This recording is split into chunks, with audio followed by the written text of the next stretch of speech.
Anderson Silva is the best pound for pound in the world, but down the line, does it have to go inevitably with a fight with George St. Pierre? For that, I mean, not title, but people ask me that all the time.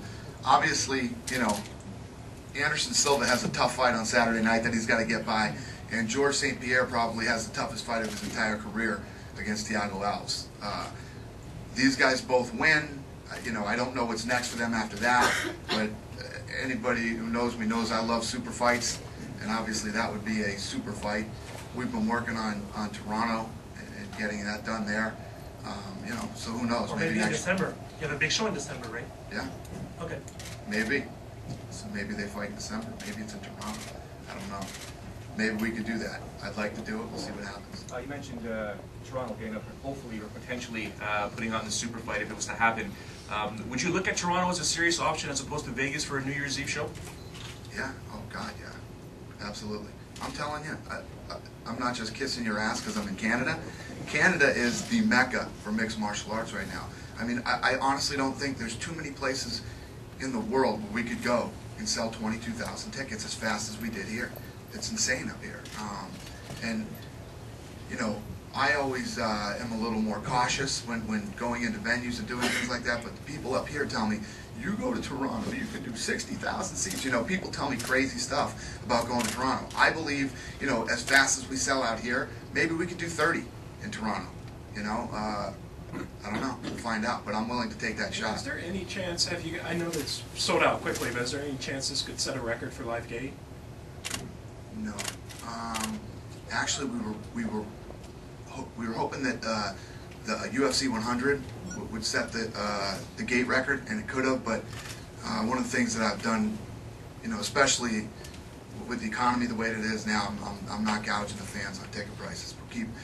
We kept ticket prices the same down in Vegas and all these other markets we're going to. We've actually lowered ticket prices. So, no, even though we're confident we're going into a market that we know we're going to do well in, we knew UFC 100 was going to be big, I'm not going to raise ticket prices and do that kind of stuff to the fans. Did it just work out this way that the Montreal event took place in April again, or do you want to make this an annual thing? Yeah, you know what, to be honest with you, I love the weather here in April. Last year we came, it was great, and it's working out this year too. Would it just be April, or would you I mean, I'm just saying, we could come here any month, I don't know, but yeah, it just did work out that way this year, and I really do like the weather.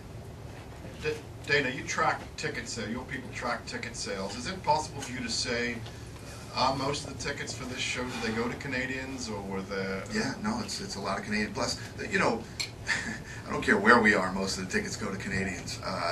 I'm telling you guys, it's crazy how many Canadians travel and support the UFC all over the world. I'm talking even when we're in the UK, Ireland, it doesn't matter.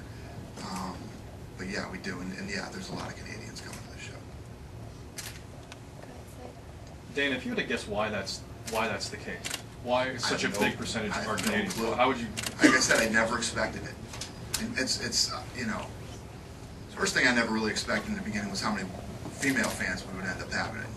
Number one, number two, I never expected Canada to be such a huge market like it is. It's huge. And there's a lot of good talent coming out of Canada too. Can you just tell us more about UFC development? You're talking about Montreal. What's about other countries like France, for example? Because there's two French fighters for Saturday, Chef Congo and Xavier Foucault. What's about France, where it's not legalized? Are you working on it? Oh yeah, we are now. We're coming to France. There's no doubt about it. We've been working very hard on France. We're in Germany right now, and France is next. We will be putting on an event in France. The television deal that we did there, it's doing very well on TV, and a lot of the times when we go into these markets, whether it's a state, a new country, the people who make a lot of the decisions don't realize how big this really is. And our plan, and I've been talking to people here in Montreal since I got here yesterday, and people are telling me, you know, since you did the first UFC event here in Montreal, mixed martial arts awareness has grown so much. You know, there's so many more gyms here now. So many more people are talking about it, covering it, and I think that's what happens when we go into an area and we put on. That's why we're taking this live event to all these different countries and all these different states, and we're going to travel this thing all around Canada too.